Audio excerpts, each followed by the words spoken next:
Story 1, this is Fireteam Delta. Dad's coming home. Welcome to the Military Veteran Dad Podcast, where it is our mission to bring every dad home. I am your host, Ben Killoy. I'm a United States Marine veteran, husband, and a father. We will bring authentic conversations to inspire action in your life so we can close the gap between the dad you are today and the dad you want to be tomorrow. This is the Military Veteran Dad Podcast. Welcome back to bonus episode number 2. It's been a hot minute since I've done a bonus episode, but I want to get back into a regular rhythm of providing these extra bonuses in between the weekly episodes that we already bring you. And with Nick Matiash and the mic today, we don't disappoint. And Nick Matiash is a men's life coach that I met on the internet about a year ago and have been following his content. Just finished his book, Past Mediocre, that came out in May. And with that, I wanted to bring him on the podcast to talk about emotions, which is something that most veterans and active duty members don't deal with. We suppress and we don't really want to understand what they're telling us. We want to pretend that they're not there. And Nick has a very good perspective on how to work through those and how to understand them. And really, how can we drive those to create the person that inside that we feel, but maybe we don't feel like we're fully being every day when we wake up. So without further ado, I want to jump right into this episode with Nick Matiash. Today on the show, we have a special guest, Nick Matiash. He is a husband, father, and men's life coach and author of the recently released book, Past Mediocre, Unlocking Your Mind to Create the Life You've Always Imagined. He deeply believes in human potential and strives to help husbands, fathers, and all men become the man they desire to be. Nick, thank you for coming on the show tonight. Ben, thank you so much for having me. I'm really excited to enjoy the conversation here. And I feel like watching you on Facebook for a year, like this is almost like a hero moment. Like I'm getting to talk to the guy that I've only saw on Facebook a few times or many times, and I've only talked to you in real life for a few times. Well, that means a lot. I'm glad that anything that rambles around between my ears is meaningful enough that you want to have another conversation with me. So yeah, I really look forward to it. No, you didn't scare me away. If anything, it's always, I'm always interested how you can sometimes it's the same thing, but you'll be able to say it 3 different ways and it'll mean something different to every one of those people. Sure. Go ahead and answer the question we always ask every dad who comes on the podcast. And since you're not a veteran, but this will still this resonate with you because I'm sure your daughter that you have is still a process of coming home. When you hear the words come home, what do those words mean to you? Man, home for me it's like the deepest and most tangible way for me to experience love. And I'm sure we're going to get into this throughout the conversation, but my approach as a men's life coach is really to allow men to feel and really dig into their emotions, embrace them, and empower themselves through them. Because I find that most men kind of ignore them, shut them down, turn them away in favor of being strong and stoic and so on. So when it comes to me coming home, whether that be coming home from work or coming home from a certain time away from them, if I went home to visit family, because I live, my family lives, I should say, about an hour and a half away from where my immediate family, my wife and my daughter live. When I come home to them after being away from them for a while, it's just love just kind of flows into me. And I always have that with me, but just to see them, they don't have to say anything. They don't have to be anything. I could just sit on a couch with my daughter next to me and read her a book, or sit on the couch with my wife and watch a TV show, or just share a glass of wine and catch up after being away for a couple hours. And it's just, it is the fuel to my fire. So yeah, that's what coming home is like for me. And wait till your daughter's old enough to go screaming towards the door at just a mile per hour and just screaming daddy. Like for me, coming home is like a rush of 3 kids, or they're usually all in the living rooms because it's summer. So they're usually all watching TV by now. By the time I get home, and they're just like, "Daddy, is that you?" And then they all come just screaming around the corner and hug my leg and ask me 1,000 questions or want to tell me what it is. It's like processor overload for almost coming home for me. Yeah, it is. It just melts my heart when my daughter, if I could be in the other room, or like if I open her door as she finishes up her nap, or she's waking up in the morning, as soon as she sees me, she just has the biggest smile on her face, and she just kind of half whispers, "Daddy." And it just, I mean, like, okay, kid, you get to have whatever you want. Whatever you want today is yours. For sure. It only gets harder to say no, especially as they get cuter and especially as you just want to be there. And I went through a stage as parenting, wanting to try to be liked and try to be their friend, which isn't a good combination, because then you're not firm enough at the same time, but then you still need to be there. And it's an emotional soup mess there a little bit when you're trying to be a parent, but then also you want to be the person they want to be a friend with, but play with, but at the same time, you got to tell them what to do. Yeah, I could imagine that. Something to tell the listener as well. I am a high school teacher on top of being a men's life coach. So to your point about knowing where to draw the line of authority figure and friend slash, just person that they can trust and love and so on. I remember early in my teaching career, that was a problem for me. I wanted to be the teacher that everybody liked. I wanted to be the cool guy, one, the young guy that everybody just vibed with. And it definitely made it much harder to do my job. And it's not to say that I had to be a jerk for myself to get across. I just had to find kind of a healthy mix. I had to show them where lines were, where boundaries were, and then also let them know that I was there for them and wanted to help them and so on and so forth. So luckily, I've kind of gone through that a little bit with the teaching that I hope, I know it's my own blood now, so it's going to be a little bit different, but I hope that as she gets older, I can be conscious of where the boundaries need to be so that she understands where they shouldn't be crossed and what's good, what's bad, what's right, what's wrong, and so on and so forth. But we'll see. I mean, I sit here, she's 16 months old. So when she's 16 years old, who knows? I don't know. The problem won't be when she's 16. The problem is when she's 5 going on 16, because when they're 5, nowadays they've almost developed a teenager-like attitude sometimes when they're 5. My daughter's 7 and she's 7 going on 16. Like, she's got the sass. She's smart enough to figure things out. She's 7 years old and she's putting together a 500-piece puzzle upstairs in her bedroom. Like, there's things that she figures out that aren't supposed to happen at 7, and you have to try to deal with someone that doesn't necessarily understand how to regulate their own emotions, but at the same time, you got to have boundaries. It only gets more complicated, but you at least created some slight awareness to the problem before it actually creates a problem. A slight edge. A slight edge. We'll see how it actually plays out, but I'm hoping that skill set in my back pocket actually does bring value to that. But we'll see. Like I said, I'm much earlier in the game than you are, and we're probably most dads listening to this are. So some of them may be snickering and laughing. She's 16 months. You have no idea. We'll see. Yeah, it's easy to spoil them now. And it gets even worse when you have more kids, because then you're dividing everything among each other. And then that's not fair. That's not fair. Yeah, sure. I could imagine that. Yeah. So just this past, what day was the day you launched your book? Was it January?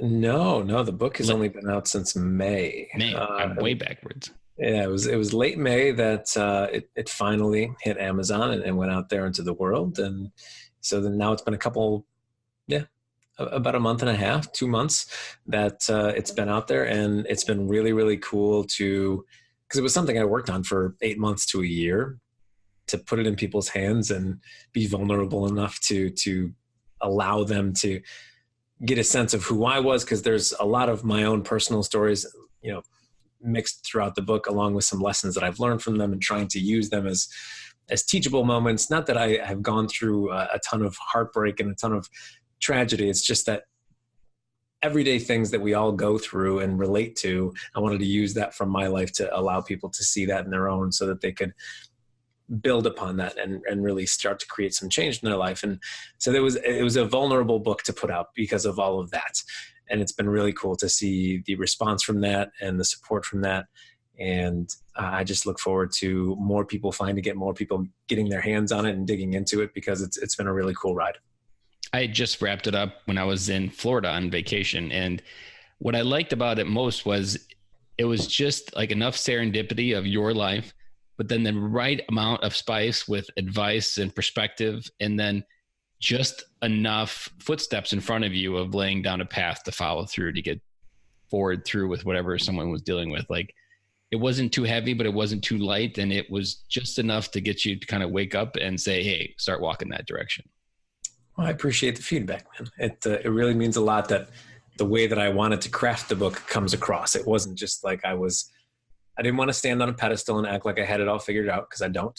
I didn't want to just make it a memoir and just tell people about my life, because it wouldn't resonate and help people if I just talked about my life. So I wanted it to be a healthy mix that people could see themselves in, and then use that as a handbook of sorts to make some change in their life. And yeah, so I really, really appreciate that. When you started crafting the idea of moving past mediocre, what point were you at in your life? So the idea of moving past mediocre for me, it all kind of stemmed from after I got married.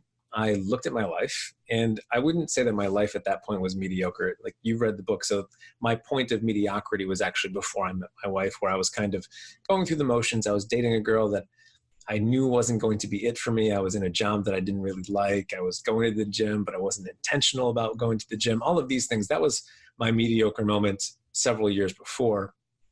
But when I got married, I kind of looked around and really wanted to make sure that the life that my wife and I had was one that we both enjoyed and didn't feel stressed about, and really could sink our teeth into and know that we've done everything that we could. And at the time I was a teacher, and I think most people have heard that teachers don't get paid an astronomical amount. We're not exactly making doctors' wages. And I just kind of felt like there was a bit of a ceiling financially. So I wanted to do something that honored my gifts as a communicator of things that people may not understand. And I put that to play in terms of creating this blog of Moving Past Mediocre. And the reason that I called it that was because I wasn't at a low point in my life. And in the book, I talk about this too, that, rock bottom does not need to be a requirement for someone to make change. Because at that point in my life, I certainly wasn't at rock bottom. I had just gotten married to the love of my life, and I'm still crazy about her. But I knew that I wanted to make more of what we had. It wasn't like my back wasn't against the wall. It was just that I wanted to do something from that point to make it even better. And I sensed that looking around at friends, family, other people that I had just communicated with, that there wasn't a lot of people that were in such a dark place that they were kind of hitting that rock bottom, needing to turn around. There was a lot of people that were just kind of stuck in the mud that could use some advice to shake some of it and find ways to live a little bit lighter and not, carry baggage that they've been carrying for a very long time, or, see a little bit of hope and not just look out in the next 30 years, 40 years and think this is going to be my life on repeat for the next 30 years. I wanted to kind of learn enough that I could give back to those people and say, like, you do not need to run up into a brick wall to realize that things can change. You're in a place right now that things can change. You don't have to wait until that on your knees moment occurs. And obviously from my standpoint, from my life, I never had that moment. I never got to that place. I just got to a place where I knew I wanted more. I was a little frustrated about being a bit stuck, and learned a lot to build myself past that. So now I just kind of look back to the men that I coach and the people that I communicate with, and do my best to give them what I got from others and from books and so on, that allowed me to step out of that and really start living a life that I can enjoy and wake up to and love. So that was where the premise of it that was born from, was knowing that I wanted more, but I knew I wasn't in a place where I was struggling. I just knew I wanted something different, something fresh, something that I could really enjoy wholeheartedly without worrying about the next paycheck and so on and so forth. There was something that was coming to my mind as you were describing that mediocre, that I've talked to a few military veteran dads, and often the narrative that's repeated, but I've talked to more here on the active duty, that there is some sense of a plan based on the military and based on some jobs and requirements, that there's like almost this blueprint of your life that you have to live. And most of it's around being just a provider and serving your country well, being a provider, and making sure your family has food on the table. And they get into this idea that it's more of just a rat race, and this idea of just rinse and repeating the same thing that I've heard it in people's voice, essentially what you describe in your book is just that idea that there's got to be more to life than waking up every day and doing the same routine. Like that just isn't meaningful anymore. But veterans, because we aren't, and active duty, we aren't in touch with our emotions. The military programs us to keep them on lockdown because emotions get you killed in the battlefield. And if you pause to feel something, someone's going to die. But at the same time, those feelings are really where your compass comes from to move you out of that. Yeah. Does that spark any ideas or comment on that? Yeah. I mean, I could definitely see how emotions could be not a detriment, but I would assume that yes, military, the way that you guys are trained and built up are, it's got to be tactical and less emotional. It's got to be about the job and not about all the emotions that might be coming with that. You don't want to come with fear. You don't want to come with anxiety. You want to come with the goods to get it done, you know?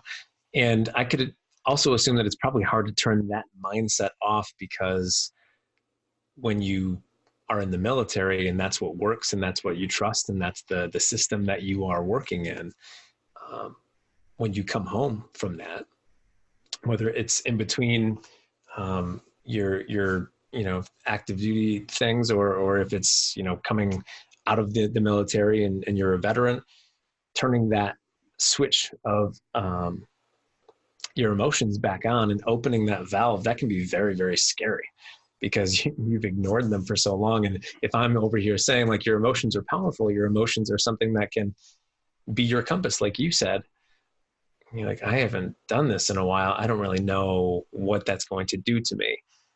And something that I talked about in the book was when you get so familiar with something, even if it's not optimal. So if you're not feeling your emotions, even though that might not be the best thing for you, you're so familiar with it that the idea of doing something different is scarier than staying in that mindset. Does that make sense? It's almost, I've recently been framing it as I've heard a couple, and it's triggered this thought to connect it. It's a bit like Stockholm syndrome with your emotions. So it's not like an abuser, but it is this unhealthy relationship with something that's negative, but your brain perceives it as just the normal state that you're safe in, even though it's not safe at all. Right. I mean, humans, we have this amazing and also not so amazing gift of normalizing anything. We can normalize fear, we can normalize joy, we can normalize love, we can normalize hate. And if we stay in a certain state of being for a long enough time, it becomes normal, it becomes familiar, and anything outside of that becomes difficult because we're so used to what we're used to. And what I would say to any veteran dad or any military man that has kids, I can't imagine not feeling your emotions when you have these little ones that share your last name, that share your DNA. And it's important for you to in terms of connecting with your family when you come home, although it might feel uncomfortable, although it might feel like this isn't what the military told me to do in terms of how to operate. When you're home, your job is not tactical. Your job is to be open and vulnerable and loving with your wife and your kids and being there and treating that as the mission, almost like you would treat any other mission in the field, knowing that emotions can be a tactic. It can be the thing that you open up with, the thing that you bring as the weapon of choice. As the weapon of choice. And it can be such a gift to your family, sure, but it can be a gift to you too, because you can be home and you can be present and you can actually be there and not be worried about other things and caught up in that rational side of your mind that wants to talk about the tactical and go back to all of the things that you've learned in the military and how to operate. You can bring the love and you can bring the joy and you can bring, the fun and the freedom back home as your weapon of choice. And that can it'll allow you to step into your home and experience it in a way that just feels more full. Does that make sense? Mm-hmm. I think something else we do because we aren't processing those emotions is we close off our heart to receive any love. So like that, what you talked about when you come home and you're like, you don't know how not to just receive that love of your daughter. And at the same time, a military veteran or active duty member, when they come home, sometimes their mindset of protection to keep them safe will put a barrier between that love. And that it almost builds this energy of resistance of pushing each other apart, or like you're afraid to step into that version of yourself almost. Yeah. And I think that love comes with vulnerability. You have to have the risk of someone getting hurt physically or emotionally. And in order to have that openness, that's going to be part of it. Like you have to be willing to be a little bit defenseless, or let them be defenseless. Not so much physically, like we don't need to just, loosen the reins and let them run wild, but emotionally, it's going to take you to open up and be willing to do that. I think one of the worst things that can happen in terms of shutting off the emotional side of you is when you go long enough without feeling something that your soul wants to feel. Like I deeply believe, and this is how I operate with my clients, is we kind of dig deep and figure out what are the emotions that mean something to you. So, it could be love, it could be freedom, it could be peace, it could be joy. And there's several, tasks and activities that we do to kind of dig into that. But once we come to a conclusion of what those emotions are for my clients, I kind of communicate to them that if you go long enough without feeling this thing that your soul is kind of calling you to experience, that's going to produce this angst inside of you. It's going to produce this like internal conflict because you've gone so long without the thing that your soul needs. And I know it kind of may sound woo-woo-y in the moments as I'm speaking this, but but that feeling is real. I know what many veterans feel that because they don't know what to call it. They don't know what to label it. They just know when they walk into their home, they just feel an internal resistance to be there. Internal resistance to like physically be there because of the anxiety almost. Okay. Talk to me a little bit about the anxiety though. Like what are they anxious about? Because there's no control over it. There's no control over their emotional self. No, there's no control over the household. Like maybe the kids are crazy. Maybe the wife had a hard day and they're coming from a place where there's military and order, or maybe even when they came home from a war, there is this idea that everything was pretty much a routine every day. And when they come home, the idea of stepping almost into someone else's emotional state, which is the advice I give on the podcast, like meet your family where they are emotionally. Don't try to bring them to where you are because it won't create a healthy relationship. Sure. But yet there's that internal resistance to open up again to receive that. Almost, I think that lack of control over how to handle it creates that internal anxiety, which then almost as a protection, we retreat again to maybe hide at work or volunteer for the next duty assignment because we don't know how to be at home. Yeah. Well, it sounds like you've had enough conversations with these men that they're aware of this kind of internal conflict, right? Some at different levels. One of them I've talked to, and they just knew that there was something off. Other times they know the what, but they don't really know the what to do with it or how to fix it or how to resolve it. So it's all different kind of levels of awakening, I would almost say. Some of it comes from what you talk about, and we can dive into next, is and in the military, it's super worse because there's these default versions of masculinity. I remember your Facebook Live of the masculine version of swinging a hammer. And when you talk about in the book that you're like, I'm just not that guy. And that's a version that I've let go. But in the military, there is a version. Like I've met people that when I told them I was Marine, they also knew before that I was kind of emotional. I would cry and things bothered me. And they'd be like, that's not a Marine. And I'm like, I hate to bust your poster board version in your head, but Marines do cry. But at the same time, like even for me, like that wasn't something I was comfortable being when I was a Marine. I had to be a good runner. I had to be good at pull-ups. I had to love going to the gym, and I had to love all the things the Marine Corps wanted me to love.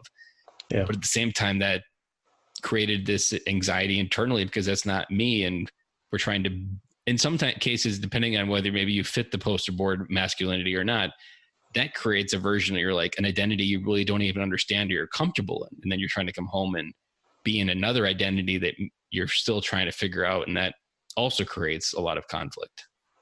Yeah, I could imagine that for sure.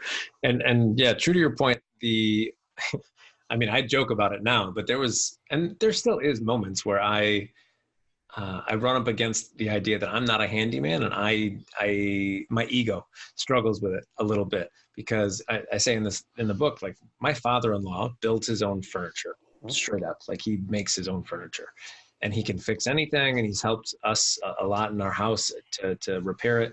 My dad is kind of like, he fixes anything within the means of what he has around him. Like, he literally fixed the muffler of my car with a beer can. I don't know how, but he did. And like, I just don't have that sense to fix things, or nor do I want to. I would much rather, write books or coach my clients. That's kind of my zone of genius, if you will.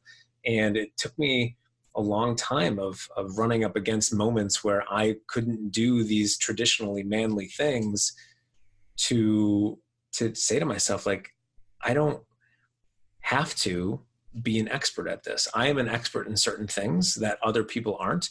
And if I'm not giving my energy to what I'm good at, what I feel like I'm good at, and I'm trying to waste all my time learning how to use a hammer well, I mean, I can hammer stuff, but it doesn't do anyone a service by me trying to raise the standard of my handymanness.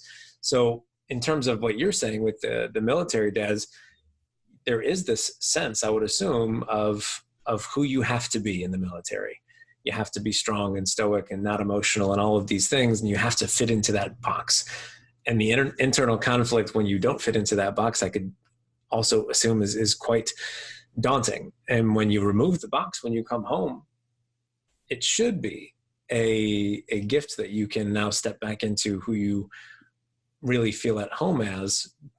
But you spend so much time in training and doing all of that allowing yourself to do that can be scary.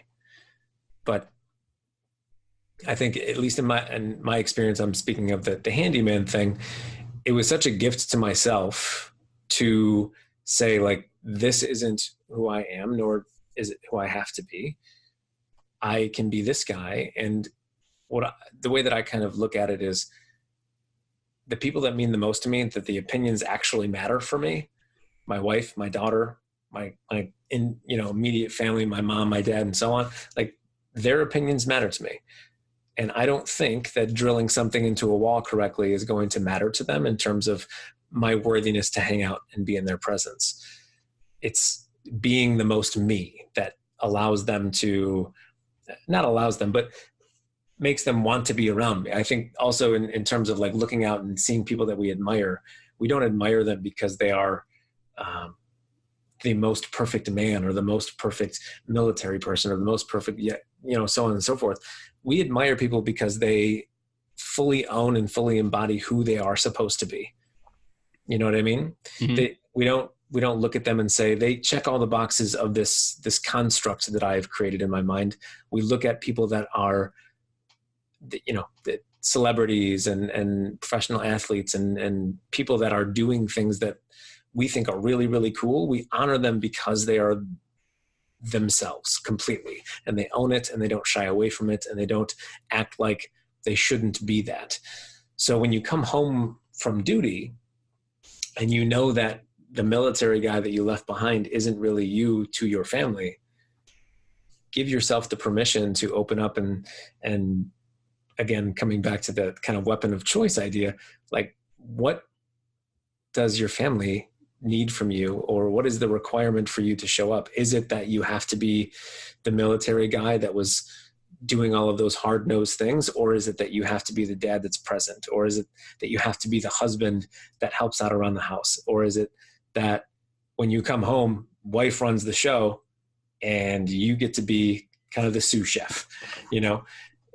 Find out what works within that unit, just like you found out what works within the unit of the military that you were working in.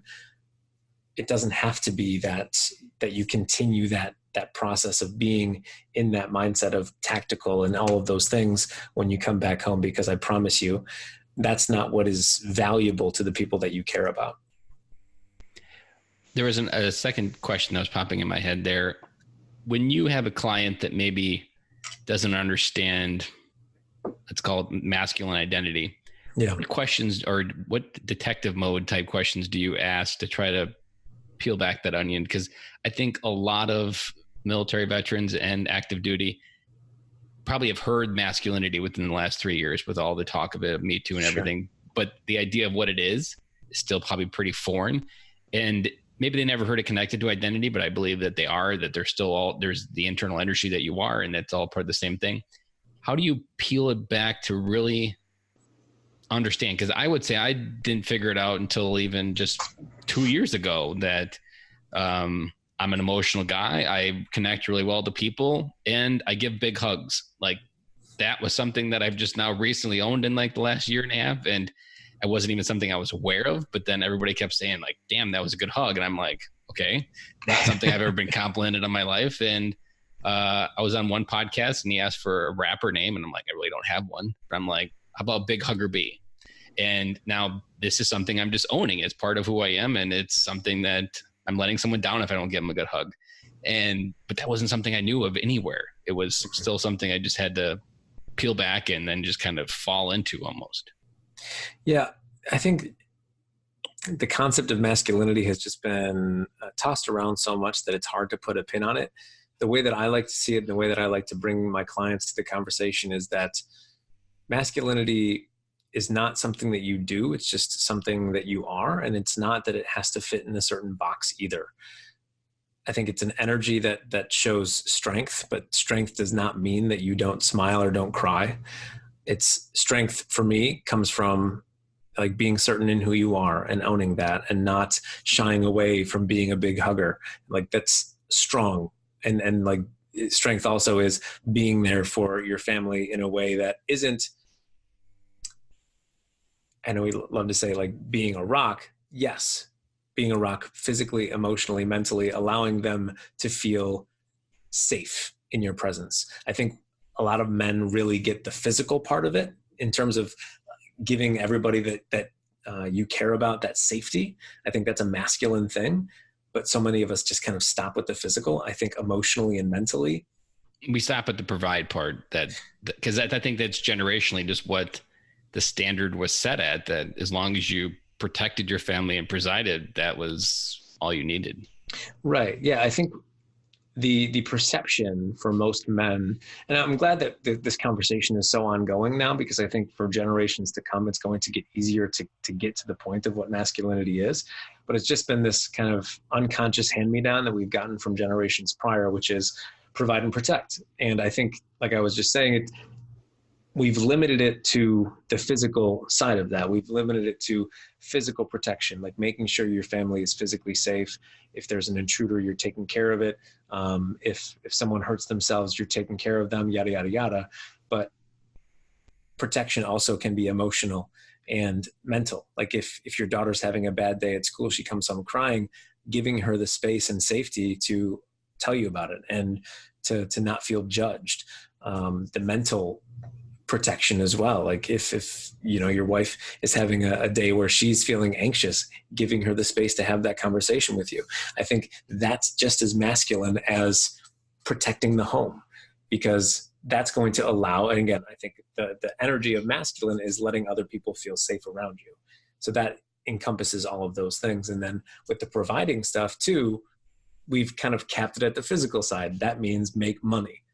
But providing could also be providing support to the people in your family, not so much in the physical sense, but just being there and being present.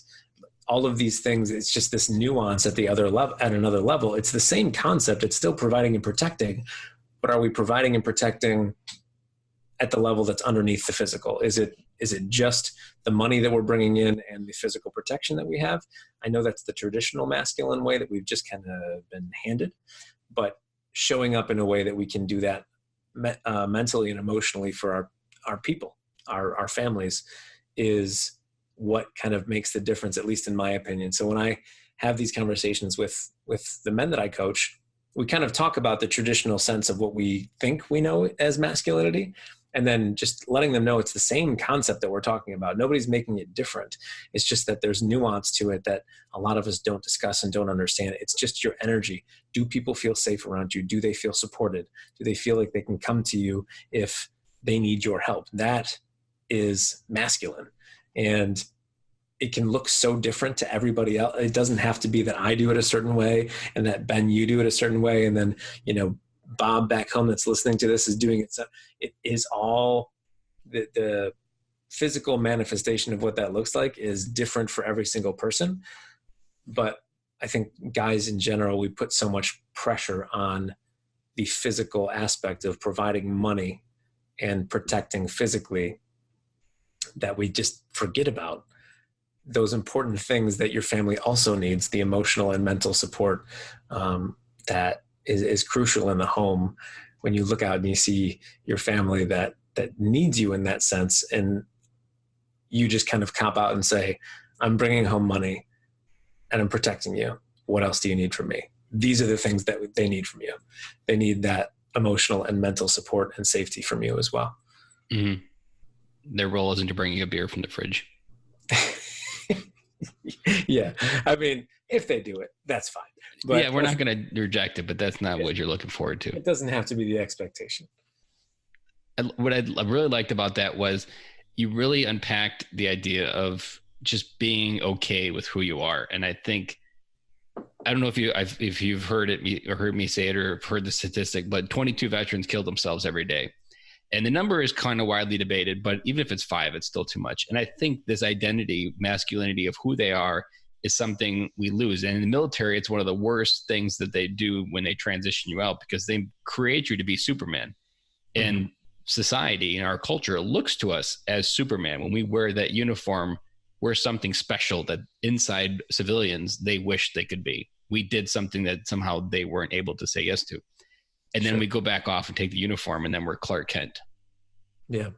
And we really spent no time in active duty even figuring out even the little pieces of who we are, or even trying to create a plan of what we want to be on the other side.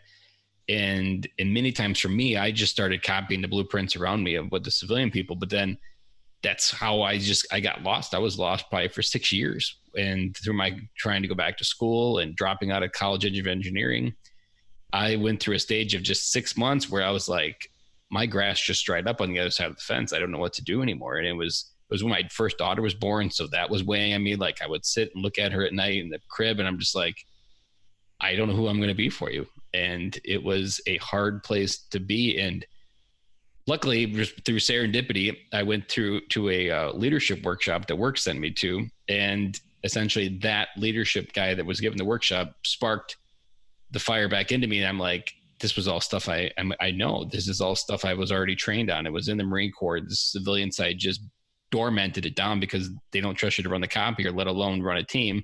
And you did run a team in the military. And these are things that you're good at, but you're almost shunned to not be them because you're not the right age and you don't have the right experience. But at the same time, you do. It's just not by the same measure. Yeah. I mean, I think,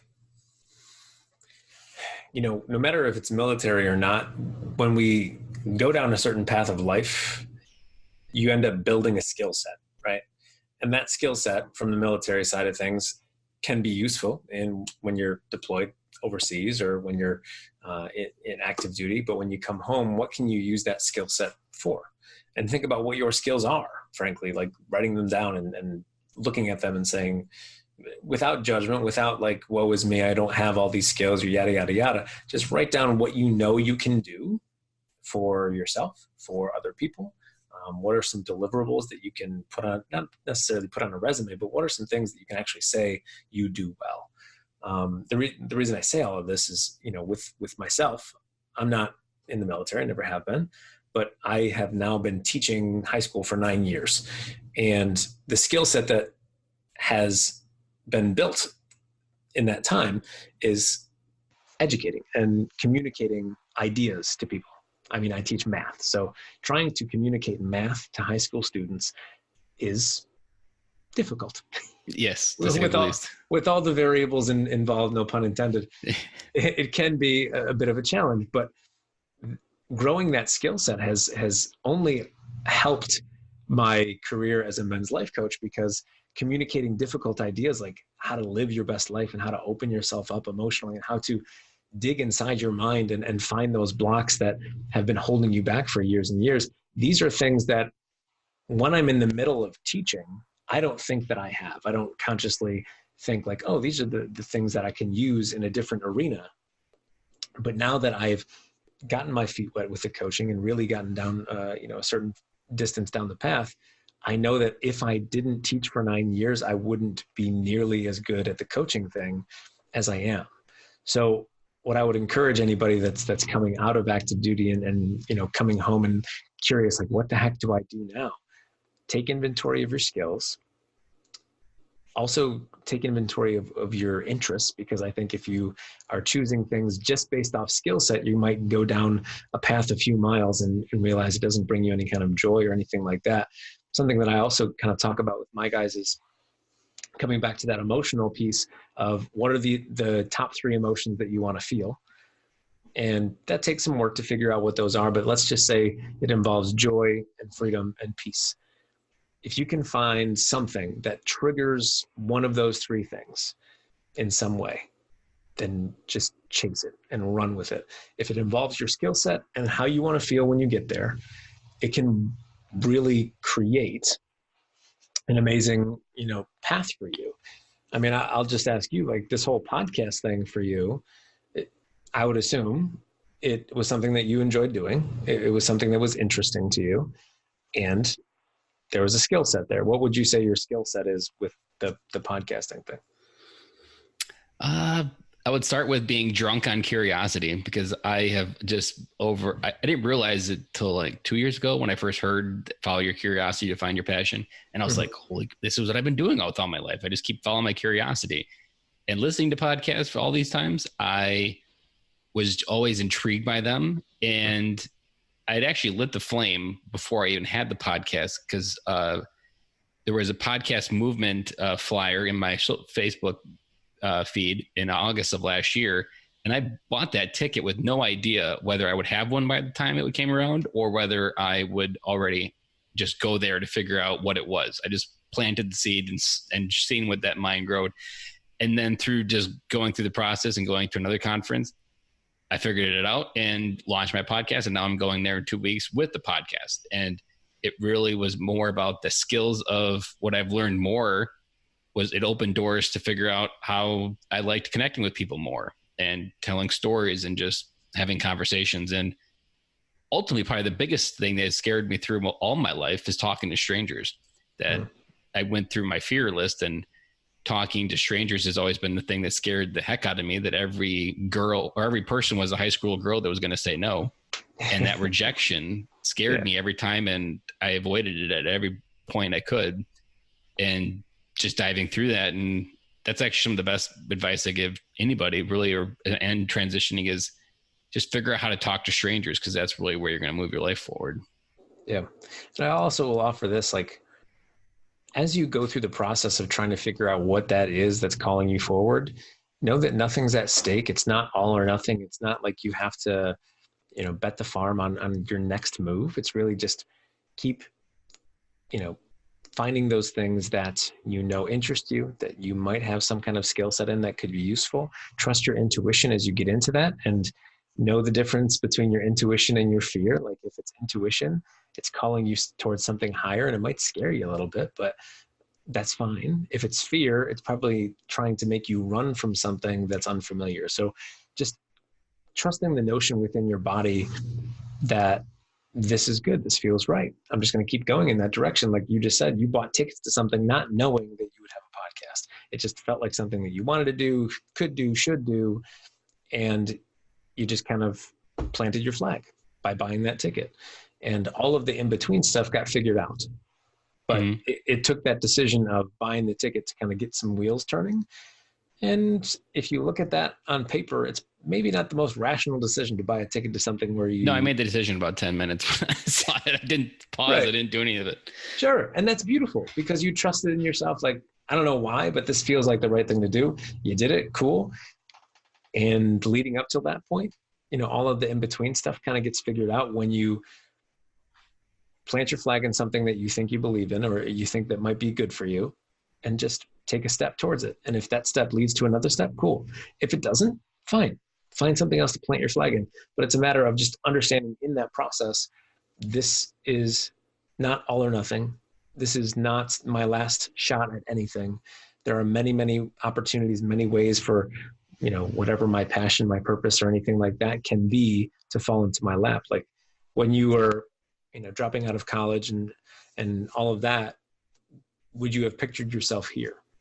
No, I absolutely, none of the future that I have created right now was even remotely visible. I'm trying to think of anything that was visible.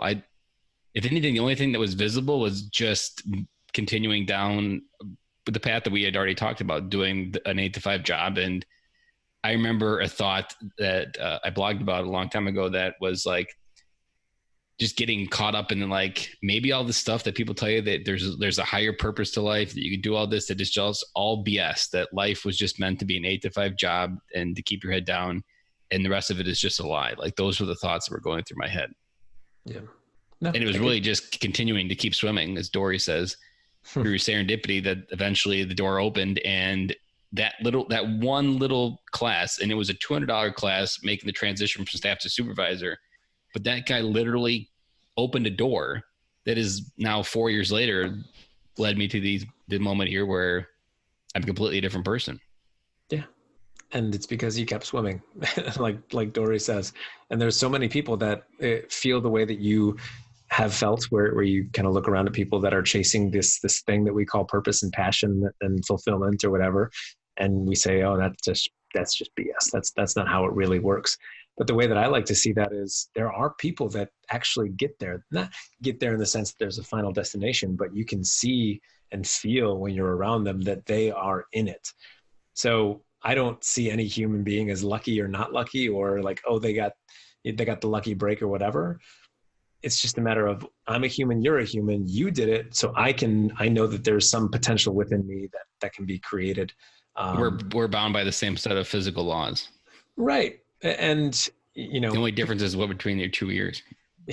Well, yeah, people that try to convince themselves that other people had a further head start, or they were dealt a better hand, yada, yada, like whatever restrictions you put on your life, or, whatever excuses you make for other people in terms of why they are further along than you are, those become your truth, those become your beliefs. And that's just going to be anchors that weigh you down as you try to create something in your life. So, as you, create or try to create something for yourself, know that it's not all or nothing. Know that there are many, many ways that you can get what you want. It doesn't have to be the one way that you currently think it is right now, because there's so many guys that I talk to that like, I want to make X amount of dollars, or I want to meet the love of my life, or I want to, start this business. And they have this goal and they think there's only one way. They have tunnel vision. This is the way that it's going to happen. And what I would encourage them and encourage anybody else that has kind of that mindset of like, I know this is the thing, putting those blinders on is only going to block any other opportunity that might come your way. So yeah, trust in the next step and continue moving forward down the path that you think is the one that's going to work for you, but keep the blinders off, keep your awareness open, keep your head up, and just kind of look around, see if there's other opportunities that might either be better. Some might fall in your lap. You never know, but it can be a very kind of just open and crazy thing in terms of creating what you want. It doesn't have to be linear, and it doesn't have to be, this is going to be the way that it happens. It can be just, you can get gifts along the way. You don't have to do it all yourself. You don't have to grind it out until you get there. There are many, many different ways that you can get what you want out of life. You inspired a question, and I'm going to push it back on you. It's going to cause you to dig a little bit deep. Sure. Before your daughter was born, you had some version in your head of the life you have now, probably, right? You had some dreams. They were already starting to happen. You were dealing with your things. You were starting to build the mentality. Yeah. And you probably were already accepting your emotions, working through them. But at the same time, when your daughter came, what was the most unexpected thing by allowing yourself to feel that love that you weren't prepared for, and how has that changed you today? So I would say the thing that my daughter gifted me with. And I say gift because I think it really has attributed to successes in my business in terms of it moving forward. Was in the beginning of my business, I was trying to be someone that I wasn't. I was trying to be the men's coach that was a little more in your face. And I was trying to be more blunt and yada, yada, yada. But my gut, my core, my heart, I'm an emotional guy. And, if you hear me ever talk about my wife or post about my wife or my daughter, like, you can probably feel that. And I was kind of hit and miss about that in the beginning because I thought I had to be something else.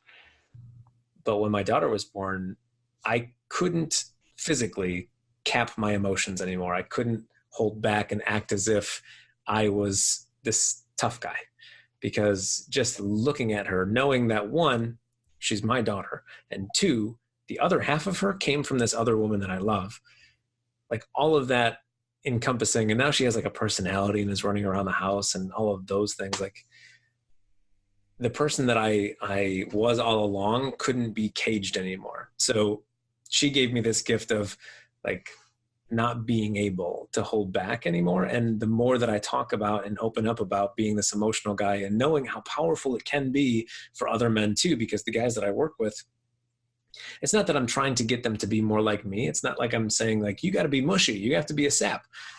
That's not the point. The point is, the more that I feel how I want to feel, the better my life gets. And I knew from the start that love was a major, major driver for me. And that's why I felt so lucky to find my wife. And that's why, like, staring at my daughter is just a beautiful thing for me. And for other guys, maybe it's not love that's top priority for them, and that's fine. But some of my clients like really value peace, or they really value freedom, or they really value joy.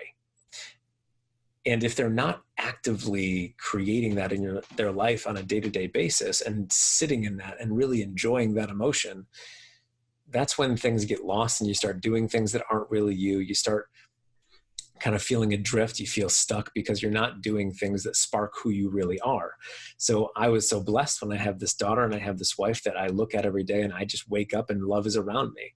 And love is like one of my top emotions. It's something that I know I need to feel. And if I don't feel it, I feel terrible. I feel off. So to the guy that's listening to this, think about what emotions drive you. Is it love? Is it freedom? Is it joy? Is it peace? And wake up tomorrow and decide to do something that will put you in that mood. It doesn't have to be hard.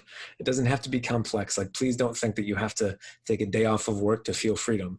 You can, take a longer lunch. You can go out to lunch. You can take a walk around your block when you get home instead of going right into the house. Like, there's so many different ways that you can engage with and embrace the emotions that you're meant to feel. And my daughter was just this serendipitous gift that was like, I know you love love. Here's some more of it.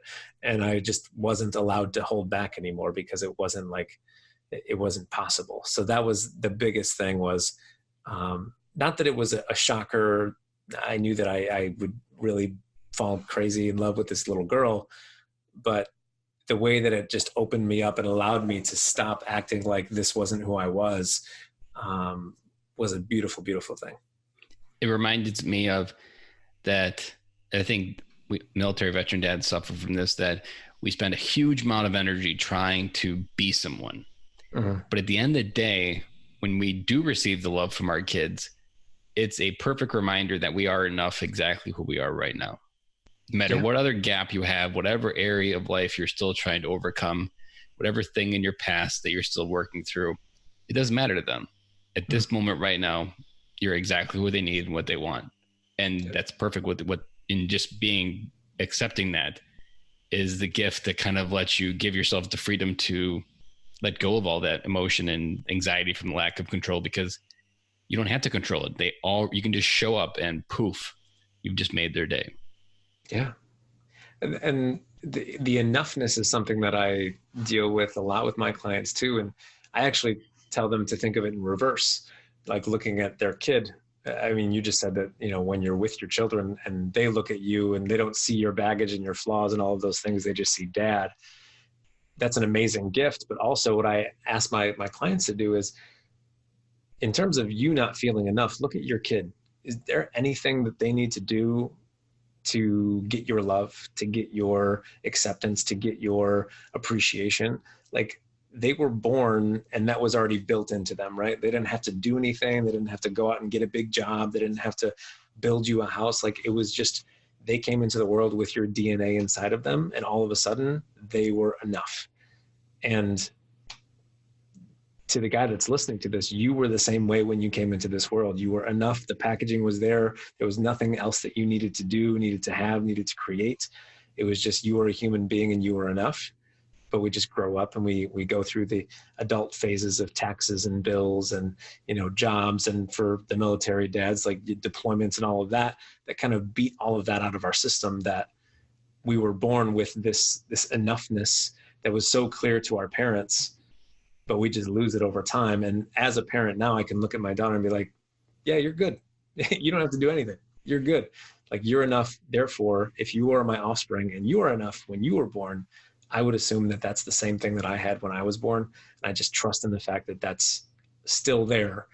Mm-hmm. It's a matter of, I've lost sight of that over time. So it's like, it's a beautiful mirroring effect of what you said versus the way that I kind of come across it too. Like, that relationship of father to their kid, it can be a beautiful way to experience that enoughness, because it's just, I'm here, we're hanging out in the same room, we don't have to do anything, and I'm okay. So yeah, it's amazing. And it's just, it's perfect to just reflect of being enough, but at the same time, just letting go. And I think that's what we're both saying. And both sides of that, I love those analogies there. As we wrap up this episode, what is a parting piece of advice, the best piece of advice you've learned in your 16 months as a dad, that has let you come home to her even more? Man,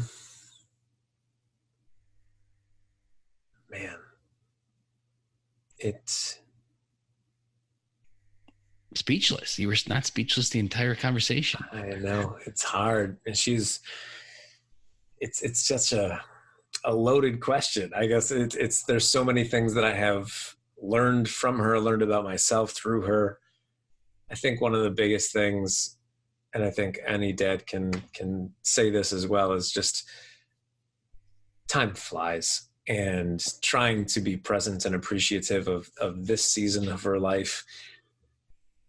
It's a practice that I'm actively trying to embrace, but you look back at old pictures and like, oh man, I remember this.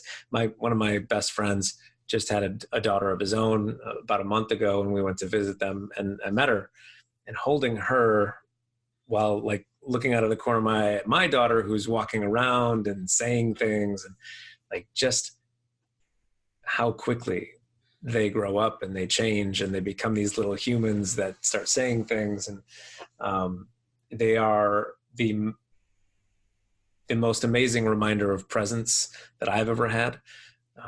Because yeah, you're just seeing how important it is to actually be here and appreciate things in real time, because you're watching this timeline fly by.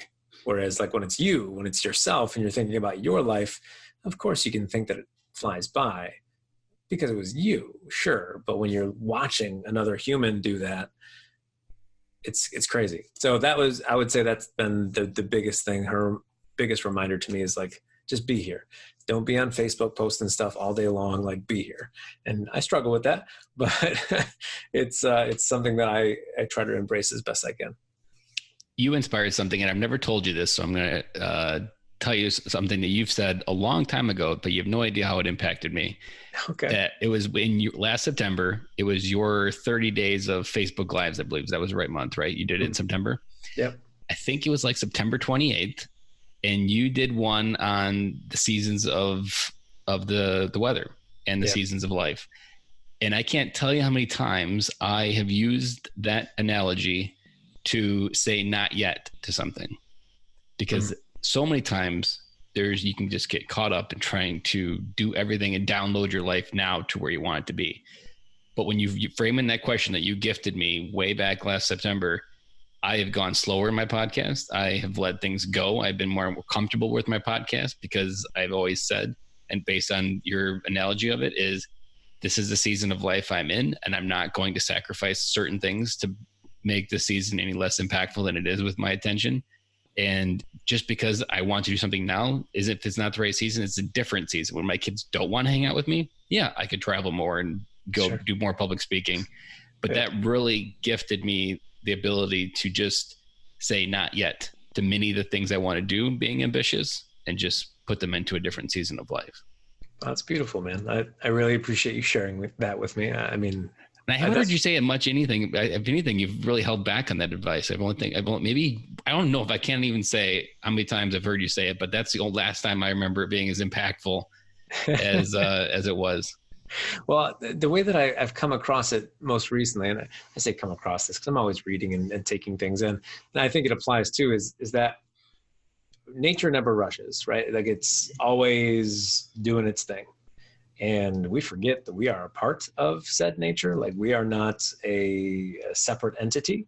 We are living on this world that is natural, and we are also natural beings. And I guess I find it interesting, and don't get me wrong, like I'm an imperfect human being, so I also try to rush things and push the limits, and these are good for growth, and these are good for expansion, obviously, but there are definitely seasons of the year physically. There's seasons of our life, and I'm currently in a season of being a newish dad and trying to figure all of that out, and who knows what the next 5 years will have for me. I was thinking about this the other day. Oh, I know I was thinking about it because I think it was July 24th.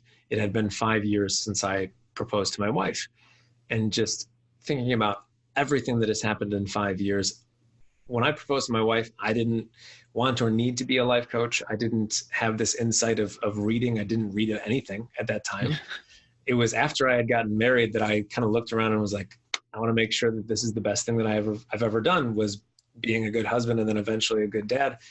And things just spiraled. Like, I can't sit here and say like in 5 years, this is where it's going to be. It's just a matter of being here and trusting that whatever I want to do or feel like I need to do in this moment is going to serve the next one, and so on and so on. Because that's how nature works. It's just little things after another, and it grows and expands. And yeah, so I really, really appreciate that you still have the memory of that little. I really feel it was like September 28th. It was like the last few days of your September. I was actually thinking it was October, but then I was like, no, it was this 30 Days of Lives. I think maybe it was October. Like I felt like it was October 10th was my gut, but I erred on the September Lives that you did. But like that's how impactful it was, because it's shaped my decision making ever since. Well, that's beautiful. That's amazing hearing it back. So yeah, thank you for sharing that. And I hope anybody else that is listening to this hears that and is like, oh, okay, maybe I shouldn't have to rush as much. Maybe I should just be present with my family and enjoy that, and know that, there will be a time to spring into action, if you will. They're the forever contract, and that's the season that always matters most. That's right. I like that. So Nick, you have offered our listeners a free workshop, correct? That is true. Yes. It's called the Emotionally Successful Workshop. Now, I don't want you to hear the word success and think that this is not for you, because it's really more about getting in touch with your emotional self so that you can bring your best emotional state to whatever you're doing, whether that is pursuing quote unquote success or trying to be more present with your family at home. It's an hour long, and all it really is me giving you the foundation that I give all my clients, which is, let's figure out what means something to you emotionally. Is it that love that really drives you? Is it the joy that drives you? Do you want to feel free? And when you figure out what that emotional state is and start to live in that emotional state, the way that I kind of come across it in the workshop is that everybody's heard the quote, dress for the job that you want, not the one that you have. And the way that I like to use this idea of emotions is, if you know how you want to feel when you get to where you want to be, whether that is in family life or in business or in health and fitness or whatever, when you know how you want to feel when you get there, and you start to actively feel that way every day by doing things that engage that emotion, you begin to live in that emotional state, similar to someone who's dressing for the job they want. You're living in the state that you want. And when you do that over and over again, it starts to harden into a reality that becomes the person that you are. So I use this emotional concept to not so much just feel good, but feel good with the intention of allowing that to create more amazing things in your life. So this workshop it's really my gift to anybody that really wants to dig into their emotional side, knowing that their emotional state will produce their success, whether that is success in family, success in fitness, success in business. So yeah, anybody that's listening to this that would like to grab their access to that workshop, you can check it out in the show notes and let me know what you think. I would love to hear what you guys have in mind after listening to it, watching it, because it's been really, really cool to use it with all my clients, but putting it in the hands of people that aren't necessarily doing it with me, I would love to hear some feedback. So that is my free gift to anybody that's listening that wants to dig into my work, because that's kind of the foundation, the building blocks of everything that I do.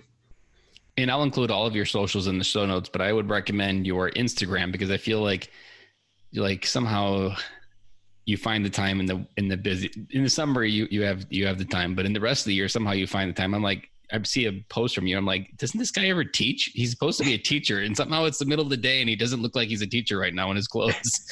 So Instagram is really where I randomly will see that your stuff the most in your stories and posts just in general. So I would recommend anybody that wants to get more Nick Matiash to drop on his Instagram, that I'll have in the show notes as well. Awesome. I just want to share a quick story about why I'm so free during the day. Because it does apply to the emotionally successful workshop and stuff that I do with myself, with my clients. So the way that I was just kind of describing it is, when you show up with the emotion that you want to feel and create, you eventually create that existence in your life. So I'm a teacher, and teachers obviously are working, during the school year from, let's say, 8 to 3. And one of my big emotions that I really want to feel when I think about my big goals, whether that be, the lake house that I want to enjoy with my family, vacations and so on, freedom tends to be the big emotion that comes up for me. So I am intentional every single day about doing something that makes me feel free, whether that's going for a run by myself or just spending some time out on our back deck, reading a book, something like that. So I'm always doing something that evokes this emotion of freedom. So I did that probably, every day for a year or so. And when I was home on paternity leave, when Lucy was born, they told me that I was going to be traveling between 2 high schools the following year. Now, when you travel between schools, what happens is they remove any administrative duties that you would have had otherwise. So study halls get cut out, lunchroom duty gets cut out, and it really opens up your schedule because they allocate that time for you to be traveling between the schools. The schools are like 2 minutes away from each other. So common sense was also allocated out. That it's only well, all I'm saying is I was very conscious and intentional about feeling freedom every day. And then lo and behold, my school district says, hey, we need somebody to travel between 2 buildings. Yes, you're going to have to travel between the buildings, but it is going to free up your schedule. So I end up getting more free time during my day than most teachers do. I get to get out of the building, which is also a form of freedom. And it produced the actual result of freedom in my day, where I do have more time to get on social media. That makes perfect sense now. So the active and intentional way of feeling how I wanted to feel created this actual reality. And my job didn't change. I didn't quit my job so that I felt more freedom. My job was still intact. It just gave me a different form of that. And that's why I'm more, active on social media than probably most teachers during the day. But it's because, at least this is how I choose to believe it, because it was something that I had control over. It was my active embracing of freedom, doing it every single day, making sure I was trying something that would evoke that emotion.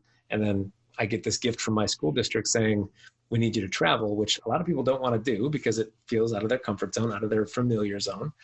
And I'm like, yeah, sure, why not? And it turns out they cut out anything that's not teaching. So I have more time during my day to, yes, do teaching things, but it also frees up more time to. I don't think you've ever shared that story. No, I haven't, because I don't want my school district to watch my Facebook. True. That's a good point. You wanted to keep it a secret. And it's at the end of the podcast episode, just so very few people stay into the end. So Sure. I mean, there will be a time where I will probably open up a little bit more about it, but it's something I share with my clients often because we get into this work and I'm like, yeah, go and feel joy every day. They're like, why? All right, let me tell you a story about how That's a good how I story. felt freedom and it created freedom. And I continue to do that and it will continue to create more freedom and who knows what capacity or form that will be in. But that's the angle that I take. And it's been something that's been a gift for me. So I give that to my clients as well. Reminds me of a story I've been hearing 2 times now, just in the last few episodes, that families that are active duty and their husband gets deployed, so as their emotion is to feel connected as a family, the family travels with them. And that was something I never really heard anybody really do. So like if they're stationed in Japan, they'll travel to Japan. If they're TAD somewhere in the United States, the whole family goes. And they'll create this life to invoke that emotion of together. And it's not something they choose to deal with being separated. They'll find a way to make it happen. That's really cool. I like that. Well, Nick, awesome. I really appreciate you coming on the podcast tonight. And I know we brought some dads home with this, and hopefully we turned the key on a few emotions for people to start processing some things and to let go of that anxiety that sometimes prevents us from being the dads we need to be and are called to be. And hopefully can bring a few dads home. Yeah, I hope so too. And as always, you'll drop my social stuff in the show notes, but any feedback, anything that you guys want to ask me further, please feel free to reach out and check out the Emotionally Successful Workshop, because I promise you, if you spend the hour to just get to know me through that, I promise you, you'll at least get an idea of how you want to feel. And then you get the chance to do that every day. And, amazing things can happen from there. All right. Have a good night. All right. See you, man. That's a wrap. And thank you for listening to today's show, and I really hope you enjoyed it. The lifeblood of any new podcast are the reviews. If you haven't reviewed the podcast yet on iTunes, I would really appreciate it, and you will help us get the message out to even more military veteran dads. As John Maxwell says, if there is hope in the future, there is power in the present. Dads, it's time to come home.